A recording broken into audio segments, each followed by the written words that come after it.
Tuesday, 10 June 2025, London, the headquarters of DLA Piper. Chris Wilson, partner corporate at DLA Piper, Manchester. Yep. Manchester. So, thank you very much for your presence here in our program MoonShotX. First of all, how easy or hard is to establish a company in UK? I'd say it's very straightforward to establish a company in the UK. Particularly private company regime is really quite simple, especially compared to a lot of other European states. We have very minimum requirements in terms of capital, number of directors, ongoing reporting and corporate duties. There is a public record which needs to be maintained for the company. Company's House is a UK register. So certain information is publicly available and there are requirements around that, including annual reporting. But generally, just establishing a simple presence is really straightforward. The second question, to make business here in UK, it is better to establish here a company, or it is let's say easier in terms of legislation to only to sell from Romania to UK. Really depends on what the intention of the setup and the operations are. If it's something where having a presence will really benefit from a standing position with customers, from an employment perspective, if it makes it simpler to actually have a presence and run those employees through that entity, then clearly establishing a formal presence in the UK is going to be beneficial. If actually everything can be serviced remotely and it's really just maintaining those sort of operations and connections with people, but you don't need necessarily the admin of establishing an entity, then that can also work well, depending on the particular requirements of the business.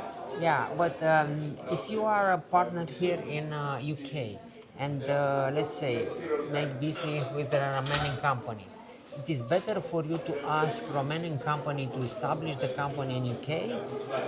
It's not essential. There can be some upside for a counterpart in the UK. Being able to actually contract with a UK counterpart can be helpful, but it's not always essential. And sort of the cross-border activities isn't reliant on a Romanian business having a presence in the UK. It can obviously simplify things. And it can simplify things for both parties if it's a UK to UK contract relationship arrangement, but it's not essential in every case. But UK company prefer to make deal, to have negotiation with the UK company. A lot of the time they will find that easier and they'll be more comfortable with it. But it will also depend on the substance. If they know it's really just a shell in the UK and there's no real presence and actually the negotiations are happening with a counterpart in Romania rather than on the ground in the UK, people will see through that and understand that actually then it's not really a UK negotiation. But where someone has substance in the UK and can show and create that substance in the UK, yes, I would generally think that people will find that easier in terms of negotiations and understanding even just the legal and regulatory framework that people are operating in. And what about the tax regime? How is UK tax regime, corporate tax regime, compared, let's say, with France, Germany, even Romania and Poland and so on? Yeah, so there are requirements in terms of having to register for taxes in the UK, so corporation tax registration if a UK entity is incorporated. There will also be registration required for employment-related taxes in the UK. Obviously, the rates of tax will differ, and the difference between corporation tax rates, income tax rates, all of those types of things, the national insurance contributions for employees.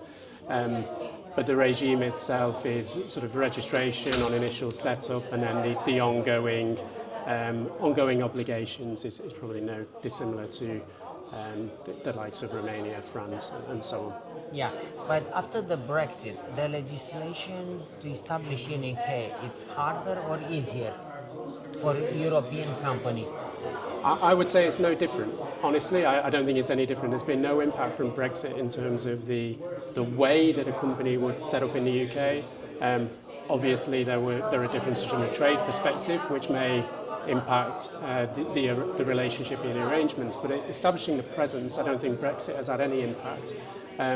Changes which have been introduced since Brexit to the corporate regime in the UK, I don't think it's specifically linked to that. So things like beneficial ownership requirements to be disclosed on the register, and beneficial ownership disclosures in respect of property which is owned in the UK by overseas entities. Those are things which have sort of evolved, but I don't think they're intricately linked to what's happened with Brexit. What about when you try to attract capital? Only by loan, okay, to take loan from here, UK market, or to sell some shares? What is the difference? So in terms of access to those markets, I suspect that would probably be easier for a UK entity to particularly attract the interest from UK lenders, UK equity, than directly into a Romanian entity. But that said, it's not unheard of. We deal with a lot of institutional clients, private equity funds, institutional investors, and also in the debt markets who will put capital directly into overseas companies without having a UK presence. So it is possible, but again, probably slightly easier if there is a UK presence with substance which is seeking that capital and investment.